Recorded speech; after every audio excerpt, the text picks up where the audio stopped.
Hey, somebody needs to shuck the oysters. You have? Excellent. Good morning, afternoon, or evening. You are listening to The Professional Noticer. Hello, everyone. I'm Andy Andrews. Hey, thank you for making me a part of your week. My purpose here today and with every show we do is to play the part of a best friend or a coach. I want to help you live the life of your wildest dreams by giving you access to the greatest mentors the world has to offer today. Our sponsor for this episode is itam.org, pronounced itam.org. That's IAITAM, pronounced itam.org. They're the only global member-based training organization dedicated to meeting the needs of IT asset management professionals. ITAM is the only global training organization turning out IT asset managers that corporations immediately hire all over the world. So check them out. How would you like to complete an accredited online program and get a degree that is actually in huge demand? Okay, so you're asking, in huge demand by whom? Just go to itam.org and look through their client list. You'll see everyone from Sony Pictures to NASA to the United Nations. Google is one of ITAM's clients. Google, Yahoo, Facebook, Microsoft, Apple. These companies only hire the people that ITAM has trained because ITAM offers the only accredited degree in the field. That's itam.org. Observations and answers. That's what we do here on The Professional Noticer. And as you know, we love it when somebody comes to the table with both. We can really dig into those conversations. And today, we have one of these both people. We have one of my favorite authors, one of my favorite people, has become one of my family's favorite people. We have New York Times bestselling author, nurse, first responder, cowboy, logger, and probably a bunch of other things. Please welcome Michael Perry. Please don't tell my brother the logger. Oh, that you said I was a logger. He is the logger, and he doesn't think you are. Because he's going to do what they always do whenever he's going to say, "Show us your hands." These are not the hands of a logger. And Gotcha. If you're listening, just trust me. There's 3 calluses on my hands, and they're at the tips of these 3 fingers that I play guitar with. But yeah, I haven't run a cant hook in a while. Wow. But I could if I had to. Buddy, thank you for being here. I'm thrilled to be here. You have been on the podcast before, but that's been by Zoom. And I wasn't really sure if you actually existed or were just an AI, somebody playing. Working on that. I can't wait. Yeah. But until you can stay at home and send the AI out. Yeah. Well, man, we have had such a great time with you here. And this is the second podcast we're recording with you here. We did one that aired a couple of months ago. And Matt has given us a time limit on this one because evidently we talked too long. It seems like he's not interested in a full dose of wisdom from us. But I'm thrilled that you're here. Michael wrote, I guess maybe a claim to fame for you is Population 485. It was your first big book. Yeah, it wouldn't be here if it wasn't for that one. Yeah. And so Population 485, Meeting Your Neighbors One Siren at a Time. New York Times bestseller, great book. It's probably... Well, I just love all your books, but Coop is one of them that is like right up there with Population 485 to me. Peaceful Persistence, Visiting Tom, Truck, A Love Story, Million Billion. I mean, I love all these books. And so when did you start getting the idea that you could even write? You know, I grew up reading voraciously. My mom, in the book Coop, I really get into how my mom taught me to read when I was 4 because I wanted to learn. And she sent away. There was a time when you'd send away for things.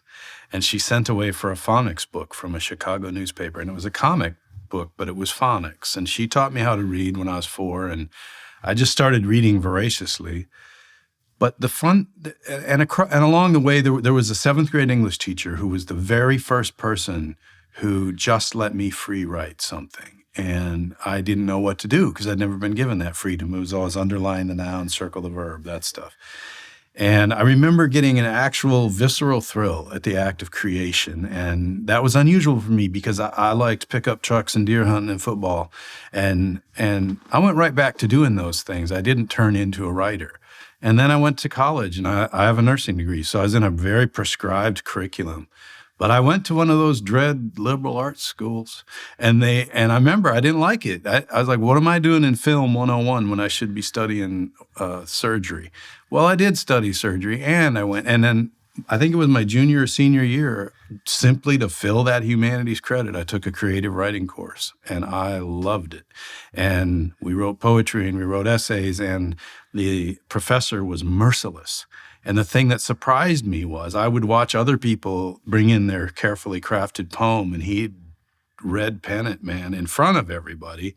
And I'd see him kind of cave and crack a little bit. And when he did it to me, I showed up with a poem that was much better than all of those people's. Of course. Okay. And I knew that everyone was just going to react in awe, including him. But instead, of course, he did the very same thing. He's just like, nope, here, this different, bad, you get this. But what surprised me was my reaction. And my reaction was that of the football player. I was the guy who, when the coach said, get in there and hit him harder, I'd go, all right, I'll do that. And when he said, this poem can be better and here's what you need to work on, my reaction wasn't, oh, the art. My reaction was, all right, man, I've got some clues and cues here. Let's go. And I remember going directly home that evening and rewriting that poem. And so then went right back to nursing school. It was a puzzle to you. It was, and a challenge. And I could also see results. I was like, he is right. This is, that was an obvious image. Why not dig a little deeper? But went right back to nursing school, got my nursing degree, started working as a nurse. And then I just, through a series of chance events, met someone who was writing freelance magazine articles. And I went, I got straight A's on all my nursing papers. And I really liked that one creative writing course. But the biggest obstacle to overcome for me was mental, in that here I was, a kid that grew up on a rural northern Wisconsin dairy farm, reading book after book after book, piles of books. My dad, and by the way, some great literature, and also like tons and tons of Louis L'Amour cowboy books. Yeah. And I have a line, I think, in the book Truck. Which, okay, that's the great literature. Now, what was right? The and then I read a lot of other stuff too. So, but I have a line, I think it's in Truck, where my dad said, my dad was a good man, and he didn't push us too hard, but he did expect us to pitch in. And he said he'd always have to come and find me wherever I was holed up reading a book to get me to clean the calf pens or help with the milking. And he said, I lost more man hours to Louis L'Amour than to girls' football and pickup trucks combined. What a great line. Yeah. But here I am, this kid just reading from the age of 4, every book I could get my hand on. But because of my background, very blue-collar, rural, working class, it just never occurred to me that I could be an author. That was a capital letter word, capital A, author. They were from distant places. And one of the breakthroughs was, I remembered one time, every time I'd finish a Louis L'Amour book, I'd read that little paragraph that was his biography. And mule skinner, worked on freighter ships, North Dakota. Deep sea diver. Yeah. And boxer. Yep. And I just remember going, oh, I see. Well, you don't have to get an MFA from an Ivy League school somewhere. And by the way, so that we don't get into bashing that, some of my mentors are Ivy League educated MFA people. They're essential too. But it was Louis L'Amour and then two of my other great writing influences that folks wouldn't pick up on. When I get asked by writing people or writing magazines or whatever, who are your greatest literary influences? Waylon Jennings and Steve Earle. Because they were the first artists that I loved their work, but they also conveyed this blue-collar, unpolished, the work was polished. Right. But I looked at those guys and I said, oh, you can write about love and hope and move people and still be kind of a roughneck. Yeah. And so that's kind of I should stop rambling, but that was the moment where I went, oh, wait a minute, I guess I could take a shot at this. And then the really glamorous part of the story is I went to the library and checked out a book on how to be a writer. Did you really? Well, the Writer's Market. Yeah. Which you would remember. Sure. And absolutely. It was this massive brick of a book, pre-internet where it had every magazine, every publication, Every the rules, agent. the rules for submission. But what I read was every edition had this slim little portion in the beginning that just laid it out, like what's simultaneous submission, what is a query letter, that was back in the days of the stamped self-addressed envelope. You remember that? You'd send out your hopes and dreams in an envelope, but if you wanted a response, you had to include another envelope that was addressed to you and had a stamp on it, or you'd never hear back. So, And now they won't even read those things. Yeah, no. Now unsolicited submissions go right into the garbage. Yeah, and if they don't, like they'll have someone assigned who tries to get through some of them. And there's another example, like from my rural Wisconsin background, I find that easy to bash, like the MFA. But then I also eventually wound up going to New York to my agent's office in the skyscraper and looking at the room and it's like, no, they can't go through all of these. So like I'll hear people say, oh, they just blew me off. I'm like, well, you're in good company. Yeah, you're in good company. Yeah. When I was going through, the Traveler's Gift was turned down by 51 different publishers. Mm-hmm. And when that would get tiresome to me, I would go, I would find stories of books that I liked and how many times they got rejected. Gone with the Wind, 32 times. Yep. Rudyard Kipling was told, I'm sorry, you just don't have a grasp on the English language. Right. Dr. Seuss, this is not marketable to little kids. Yeah. And so over and over and over. I even found, and later, because I had to keep doing that because my books kept getting turned down, but I even went on Amazon and looked at, I thought, I wonder if the Bible has been reviewed. And so I found a review of the Bible that said, the stories are okay, I guess, but the author needs to work on transitions. Which brings to mind another thing. People say, do you read your own reviews? And, sometimes you have to know, but what I like to do when I'm feeling down about how things are going, I go to Amazon, find my favorite authors, the ones I admire, and read all their one-star reviews. Yeah. Not the ones that say they're wonderful, because I already think they're wonderful. Right. But I want to see people say mean things about them too, Yeah. I've gone to Kill a Mockingbird and seen one-star reviews. Whoever thinks this is a classic must like Charlie's Angels. Wow. Well, and then there's the one-star reviews. I've gotten some of these where I gave this book one-star review because I cut my finger on the packaging when I was opening it. I know. Would you back off? That's not The me. heck? That's not me. Believe me, there are things did we ever talk about this? I did it for a year. I did an entire little circuit around the state of Wisconsin. I put together a show called Half a Star. And I had my assistant go online to every one of my books on Amazon, and I had her collect and print out every single one-star review I'd ever received. And I thought, this will be a lark. This will be funny because I can. And in the end, it was funny. But I got to tell you, about 12 pages into a 40-page stack, I took a little break. Yeah, yeah. But it also turned into a great show because some of the stuff was absolutely accurate. There were a few things where you went, well, that's a point. And some of them were tremendously creative. That she's I remember there was one where a woman said, this book reminded me of my husband. I got bored and put it away. Wow. Wow. Oh, my God. It's like, what exactly do you mean with the phrase, put it away? Put it Should away. someone check on him? Yeah. And another guy did a thing. So my first book, Population 485, I to this day believe part of the reason that book sold was the cover. It had a gorgeous cover, and I can brag on the cover because it wasn't my work. It was the work of some photographer friends of mine.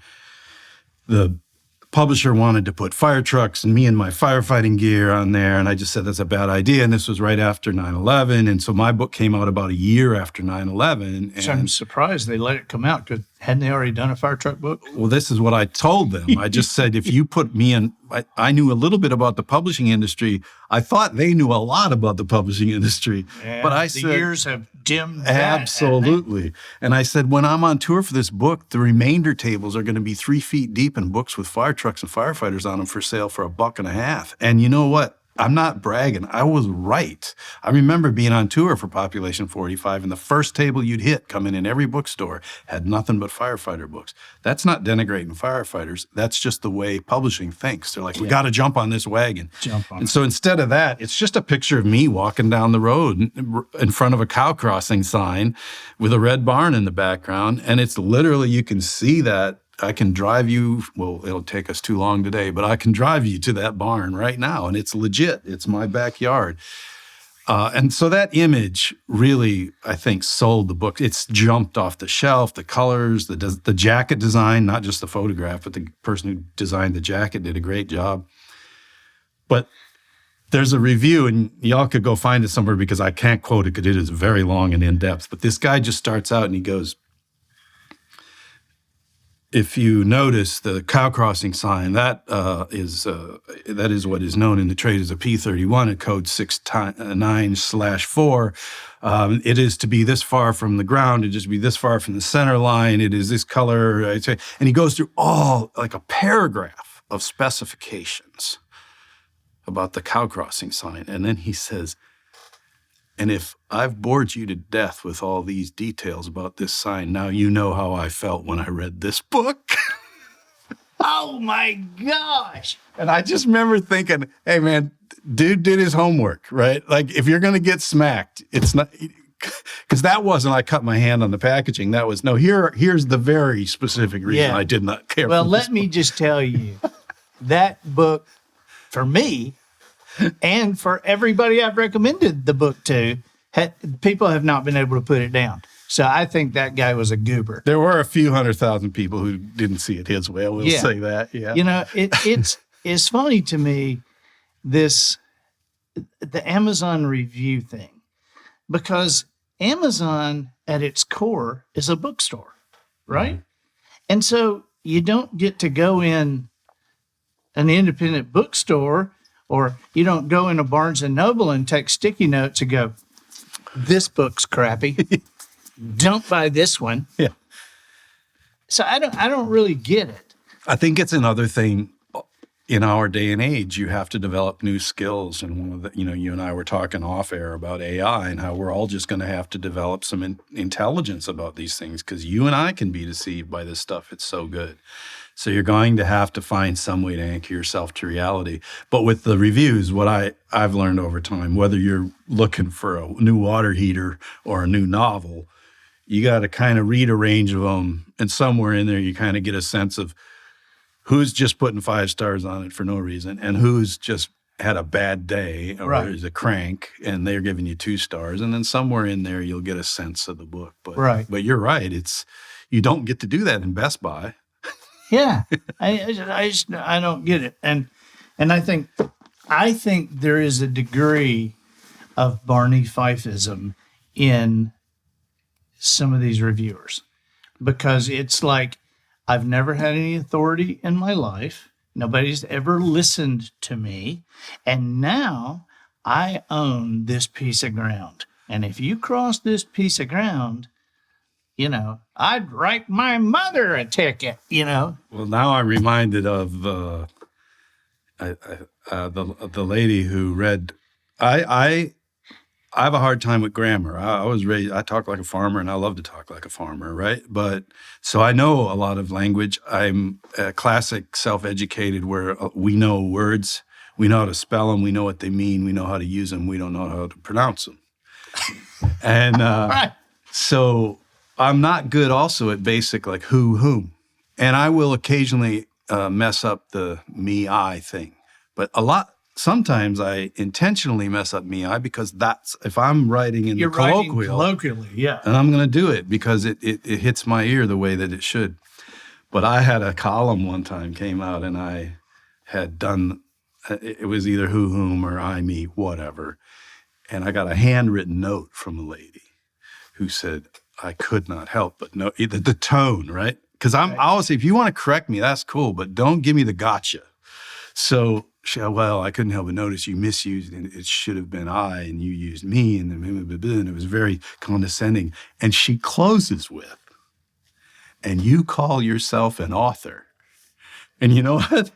I kind of do, despite what she had to say. Yeah. And here's the petty part, and I have another petty story we'll get to in a bit.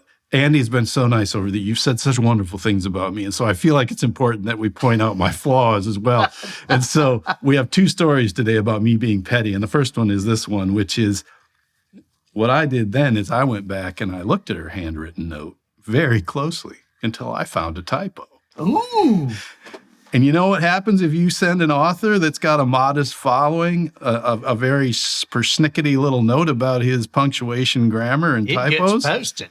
It gets posted on my website with a going, I appreciated her really being willing to help me out. And by the way, now I'm going to help her out. So oh my God. I kept her anonymous. I did not use her name. You're a nicer guy than I am. But I just love that when she said, and again, not bragging here, but at that time, I'm not a million seller guy. You're a million seller guy. I'm a hundreds of thousands seller guy. And when she said, and you call yourself an author, and I just remember going, yeah, kind of do. Yeah, I do. Yeah. Man, this is just kind of probably funny to me, but I don't have it in me to hear somebody talk or write and then go out of my way to correct them. I just don't have that in me or something. But the other day, I was sitting right here and on a blue plate or something, I said, hey, our Lady Makos, the softball, our Lady Makos are 17-0, and they've outscored their opposition 179-12, 17-0. And I get this email from this guy that says, I'd like to point out that 17 is a number, O is a letter. The proper way to express this is 17 and 0. You know, I'm going to put him in the same truck that we put this guy that wrote me a note. And you and I were just talking about this the other night. I had a passage in a column where I was writing about concrete and cement, and I said cement. And this guy, and keep in mind, I've poured a lot of cement in my life. I've wheelbarrowed a bunch of cement in my life. I get this note from this guy going, this is the other phrase I love, perhaps you're not aware. Perhaps you're not aware, but cement is not the same thing as concrete. And then he goes on to explain to me something that I know. Right. And him, normally you don't respond, but in his case, I read his note also with great care, and then I did respond to him, and I forget what the word. I'll just make up a word to end the story with. But I wrote back to him and I said, "You are absolutely correct. And as someone who has wheeled and troweled and shoveled tons of concrete in my life, I know the difference between concrete and cement." But I said, never once while I was on a crew and we ran out of that stuff did someone say, someone call the concrete truck. No, you called the cement truck. And probably, if you're in Alabama, you call the cement truck. That's right. And you know what? He showed up with concrete, but it was okay that we ordered cement. It all worked out in the end. And then I said, and P.S., you misspelled potato. Because I don't remember what the word was, but he had a typo in his note to me. And so I've since come up with an idea that I don't know what the ratio is, but if someone, the more persnickety the grammar corrector note is, the more likely you can find a typo in it. Which I think it's inversely proportional or something like that. I think that's good. Yeah, so. Hey, this is your newest book, 40 Acres Deep, which is is a departure. Yeah, in a lot of ways. And I remember hearing you say, maybe it's on one of your podcasts, but I remember hearing you say, I know a lot of people expect chicken jokes and cow jokes out of me, and this is not that. And you seemed, as we would talk over the past couple of 3 years, you seemed a little concerned as to how people were going to accept this, because you would say it's kind of dark. I was, to put it in a word that may or may not be a word, trepidatious. Yeah. Trepidatious. That's right up there with audacious. We should write some song that has audacious, trepidatious, bodacious. Bodacious. So tell me, this is a story about a farmer. Now, it's fiction. However, it's fiction, a fictional story about a farmer that his modern world is caving in. Mm-hmm. His wife, his farm, physically, mentally, his world is caving in, and it's a fictional story. But I have said many times when I talk to younger writers, I say, look, your fiction has to be more true than your nonfiction. Mm-hmm. Fiction has to ring truer, because nonfiction, you could say, I saw a hippopotamus fly through the sky, and you look and go, oh, this is nonfiction. I guess it did. But if you put that in a fiction book, people go, that's stupid. That'd never happen. And so fiction has to ring true. And this book rings true because of the modern condition of our farmers. Yeah, we have up north, I don't know what you call them down here. They're steel sheds, corrugated tin. We call them pole barns. Pole barns, yeah. So I have 2 big pole barns on my farm that's not really a farm, and they're left over from the last farmer. And we were in a winter where we were just getting piles and piles of snow. And if you get enough snow on a roof, it'll collapse the building. And I was starting to worry about my pole barns because it was building up. And these are massive roofs, so it's not like you can just shovel them off. And so one night I just realized we're headed for trouble. And so I spent the whole night with 2 what we call torpedo heaters. Yeah, cone. Kerosene, yeah, cone heaters, torpedo heaters. Trucking them back and forth between the 2 sheds, just getting the temperature enough so that this stuff would melt off and slide off. And it was such a struggle. And it was about the 3rd or 4th time I'd had to do it that winter. And I was dragging kerosene heaters in a sled through deep drifts in the middle of 2:00 in the morning. And, the heater tipping over and kerosene running out. And I'm sweaty and cold at the same time. And I'm worried about these buildings going down. And I admit, I was cussing and frustrated. And then I stopped for a minute. And I thought, wait a minute. You're a writer with 2 pole barns full of 90% crap.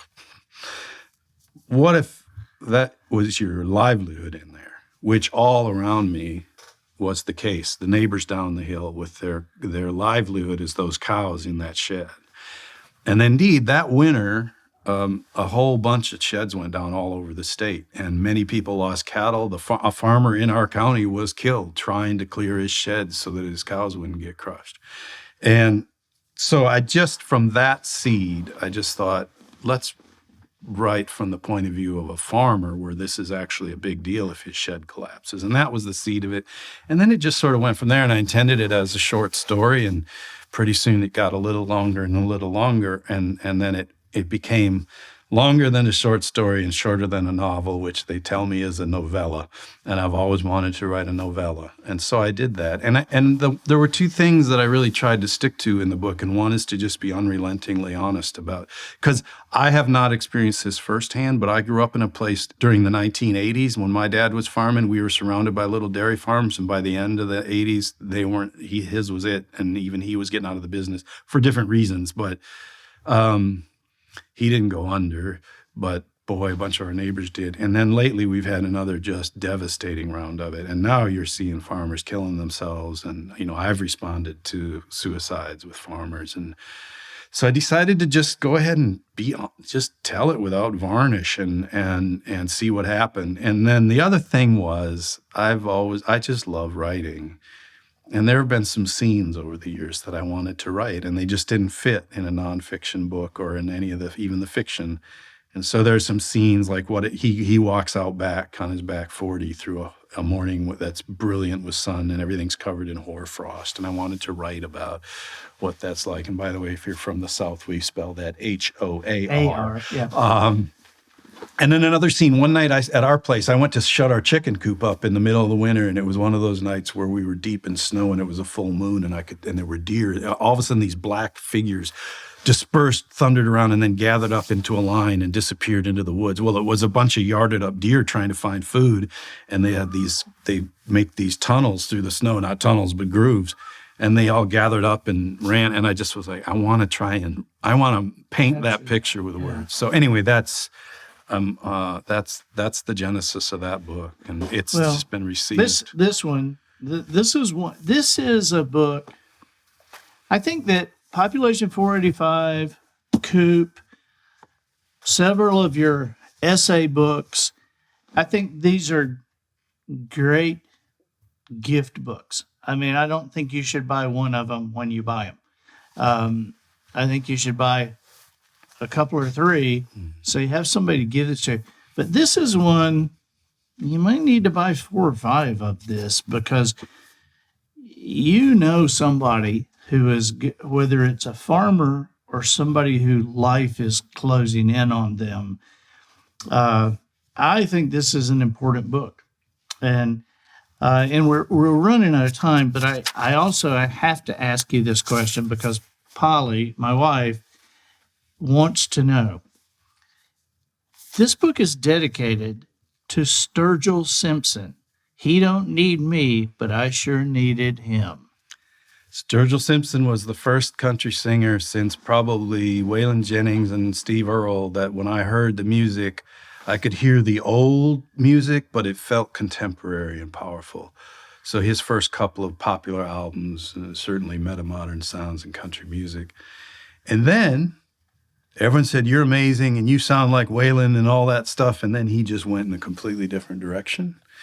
And he wound up doing an album called Sound and the Fury, which was unlike, and a lot of people really didn't like that album. And it's kind of heavy metal soundtrack to a dark movie type of music. And the first couple times I listened to it, I said, it's not really for me. And then the more I listened to it, the more I liked it. And there's a couple of particular tracks on that album that I listened to over and over while I was working on this book and deciding, should I go ahead? And all of a sudden, what I heard from that Sound and Fury album was Sturgill said, well, this is what I'm doing. If this ain't for you, I'll catch you on the next one. And I don't want to dilute the word, but it's one of the rare instances where I'll say that someone else's art gave me courage to go ahead and move ahead with this book. So Sound and Fury, you don't have to listen to the album if you don't want. It ain't for everybody, but there's just a couple, and I quote him in the book there, one of his lyrics about all the hangers-on that showed up when he had success. And they're trying to join him, and he just says, sorry, boys, the bus is plumb full.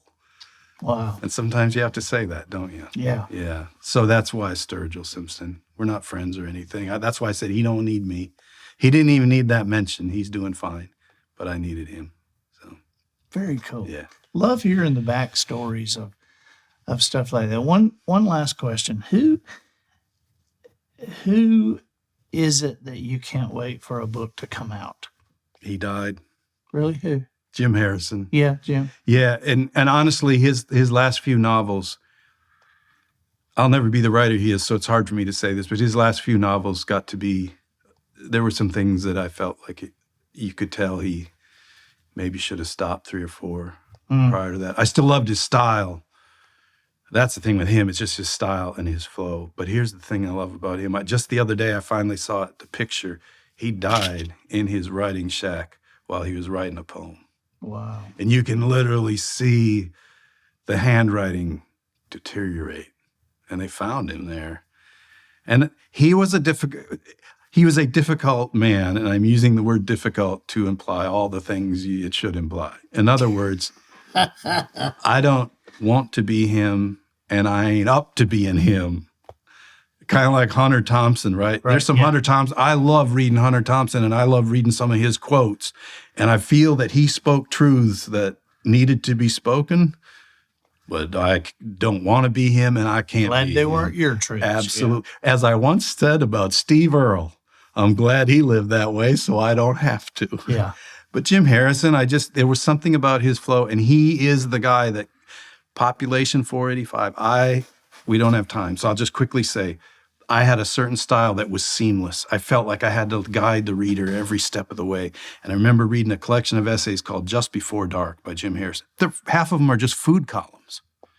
But he had this art of being ice fishing in Lake Michigan in the winter, and then all of a sudden you're in the south of France drinking a $1,000 bottle of wine with a French count, and then there's a reference to some Central American poet, and then you're back in Michigan, and there's white space, and there's these jumps. But you get to the end of the piece and you realize, that we went there for a reason.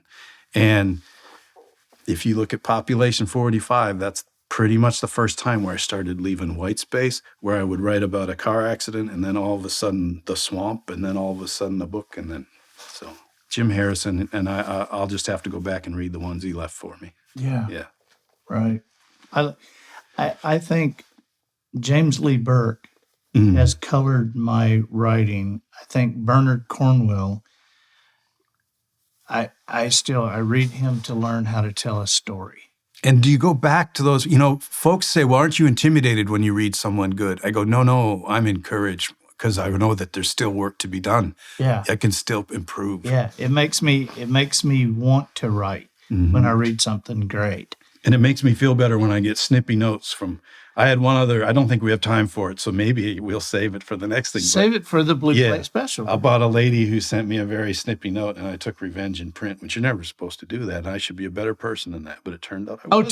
Tell us. So I wrote I'll end it with this, because I'll just read the ending, and then you can just shut this whole works down. So I wrote a column about being on the road with my band, and I'm writing about being in the van, and how we're not famous, but you got to be in the band with people you like, and you got to be able to have good conversations because you're going to spend a lot of time together. And we get caught in this traffic jam on the interstate, and we're watching the clock, and we got to be there for sound check. And the last paragraph is an unbroken series of, I guess, comma clauses, whatever. And it's in the previous episode we talked about an English teacher. Quite rightly, would say this is not proper. We need to break this up and everything. But I did it on purpose because I was creating a sense of momentum. I wanted you to feel what it was like for us to go down the road and just see things going by. So I was really happy with that. And I believe, if I may, it was very effective. I got a very snippy note from a woman who said, that sentence is way too long. Surely by now you should. It was very condescending. So I never responded, but the following week, that was the end of my previous column. The next column that I wrote, here's how it started. Perhaps the most unusual thing I can tell you about myself is that once during a German book tour for a book that didn't exist, I not only presented a bilingual reading from the evaporated manuscript, but sang a couple songs while strumming a warped, untunable, and bedazzled acoustic guitar handed to me on the stage of an underground punk club in Frankfurt, where the previous evening's guest artist had been Lemmy Kilmister, who some of you more ardent headbangers will recognize as the lead singer of the English heavy metal band Motorhead. How do you like that, ma'am? So, no, I should be a better person than that. No, I'll work on it. No, I think that's fine. Thank you for being here. Thanks for having me. Oh, man. We'll do this again. I'm Andy Andrews, the professional noticer, harnessing common sense and wisdom to plow through challenges all the way to an answer for you. And I think that'll do it for this week. Get us out of here, Matthew. So, ladies and gentlemen, and to the boys and girls who aspire to become ladies and gentlemen, we've reached the end of another episode of The Professional Noticer. In a world where common sense has become a superpower, I'm harnessing that tiny bit of mental energy I have for you. Seeking wisdom, making observations, and endeavoring to answer tough questions in a way that will empower your family and your business. I'm Andy Andrews. Until next week, goodbye. This episode of The Professional Noticer was produced by Matt Limpert. The Noticer theme written and performed by Sugarcane Jane. Licorice pancakes for the cast and crew provided by Twinkle and Smoke of Beverly Hills. Additional financial consideration provided by offensivelanguages.org. Have you or anyone you love inadvertently offended someone with the language you use? The scholars working diligently at offensivelanguages.org are determined to put an end to these atrocities, and first on the target list of offensive languages is Pig Latin. Yes, Pig Latin has been around for decades and is seen as a joke by many, but have you considered the feelings of the medical profession, to whom classic Latin is a required language in school? Are you aware of the deaths caused by misprescribing a particular medicine? The pharmacological names or diseases and cures can devastate a diagnosis when straight Latin is accidentally transposed into Pig Latin. And consider the pork industry. Everybody already knows pigs are smart, but by creating the illusion that pigs have their own language, like dolphins and whales, could set bacon production in this country back to catastrophic levels. Think about it. No one is eating dolphins. Rarely does one see filet of humpback on a menu. And if America doesn't stop pushing this Pig Latin narrative, fried pork chops will go the way of bald eagle, hot wings, and manatee burgers. For more information or to contribute, go online at offensivelanguages.org. Ud gay, I bay, and may Odgay S. blay.